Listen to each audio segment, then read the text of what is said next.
भारताचा एक तरुण फक्त 5,000 रुपये हातात घेऊन शेअर बाजारामध्ये प्रवेश करतो आणि पुढच्या काही दशकात तो हजारो कोटींचा मालक होतो।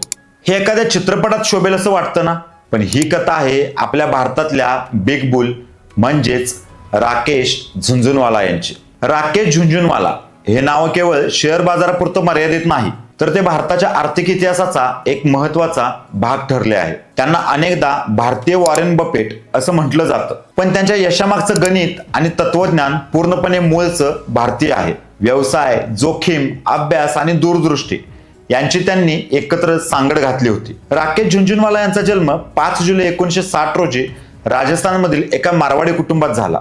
वडील मुंबईमध्ये आयकर विभागात काम करत होते, त्यामुळे त्यांचे बालपण मुंबईमध्येच गेले। त्यांना वडिलांकडून शेअर बाजाराची ओळख झाली।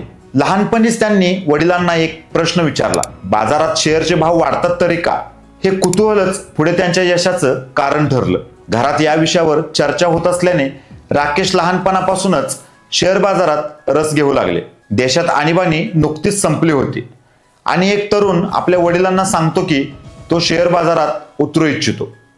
वडील आयकर अधिकारी होते, पण मुलांना त्यांनी आपली आवड निवडण्याची मुभा दिली होती। त्यांनी राकेशला आधी चार्टर्ड अकाउंटंट म्हणजेच सीए होण्याचा सल्ला दिला। आईला काळजी होती की शेअर बाजारात काम करणाऱ्या मुलाशी कोण लग्न करणार। त्यांचे वडील दररोज वर्तमानपत्रातून शेअर बाजाराच्या बातम्या वाचत असत। त्यांनी एकदा राकेशला एका कंपनीबाबत माहिती शोधायला सांगितले। तेव्हापासून राकेशांना शेअर बाजारात रस निर्माण झाला।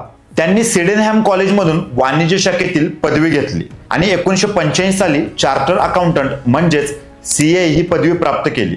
त्याच वर्षी त्यांनी फक्त 5,000 रुपये घेऊन शेअर बाजारामध्ये प्रवेश केला। त्या काही बाजार निर्देशांक फक्त 150च्या आसपास होता। त्यावेळी त्यांनी मोठ्या प्रमाणात शेअर्स खरेदी केली आणि काही महिन्यातच त्यांनी टाटा टी या शेअर्स मधून 25 लाखांचा पहिला मोठा नफा कमवला। त्यानंतर त्यांनी मागे वळून पाहिलंच नाही। व्हीपी सिंग सरकारच्या काळात शेअर बाजाराला भीती वाटत होती की समाजवादी अर्थसंकल्प येईल, त्यामुळे शेअर बाजार कोसळला। त्यावेळी झुनझुनवाला यांचा पोर्टफोलिओ 1 कोटी रुपयांवरती आला होता, पण त्यांनी संयम ठेवला। वित्त मंत्री मधु दंडवते यांच्या भाषणानंतर बाजार पुन्हा वर जाऊ लागला आणि त्यांचं नशीबही बदललं। हर्षद मेहता घोटाळा प्रकरण बाहेर येताच पुन्हा बाजार कोसळला, पण झुनझुनवाला यांनी त्या कोसळणाऱ्या बाजारातही पैसे कमवले। त्यांनी वेळीच शेअर्स विकले आणि नफा मिळवला।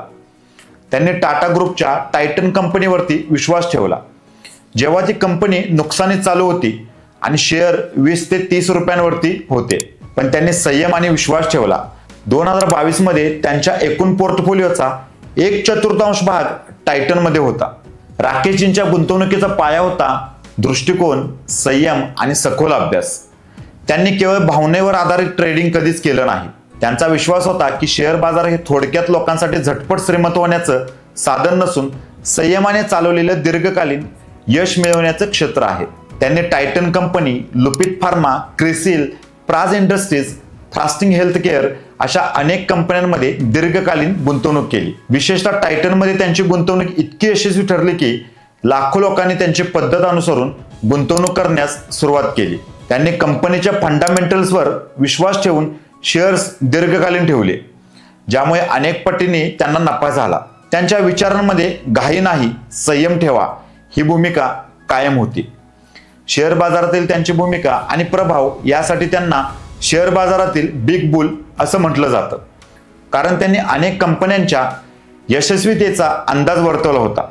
त्यानंतर त्या कंपन्यांचे शेअर्स झपाट्याने वाढले। गुंतवणूकदार म्हणून त्यांचा प्रभाव इतका होता की त्यांच्या गुंतवणुकीचा इतर गुंतवणूकदारांवर मोठा परिणाम व्हायचा। राकेश झुनझुनवाला यांनी स्वतःची इन्व्हेस्टमेंट फर्म रेअर एंटरप्राइजेस सुरू केली। त्याच्या माध्यमातून त्यांनी शेअर बाजारासोबतच अनेक स्टार्टअप्स, IT, हेल्थकेअर आणि कन्झ्युमर प्रॉडक्ट्समध्ये गुंतवणूक केली।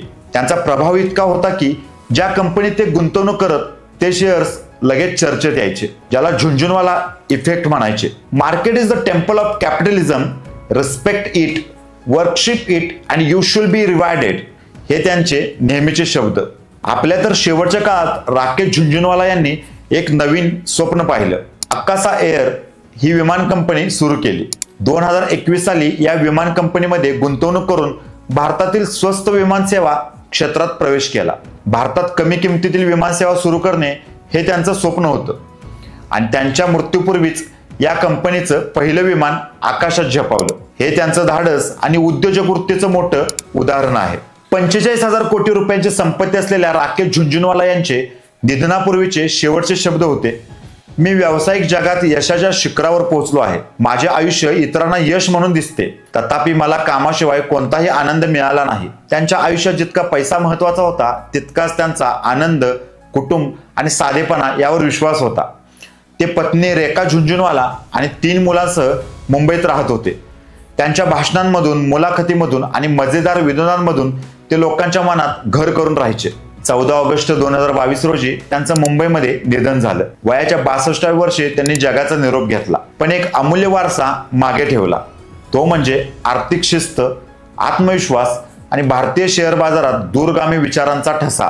आजही अनेक नवशिक्या गुंतवणूकदार त्यांना आदर्श मानतात. त्यांच्या निधनामुळे संपूर्ण शेअर बाजारामध्ये हळहळ व्यक्त करण्यात आली, पण त्यांच्या विचारांमुळे, गुंतवणुकीच्या तत्वांमुळे आणि प्रेरणादायी आयुष्यामुळे आजही लाखो लोकांच्या मनात जिवंत आहेत.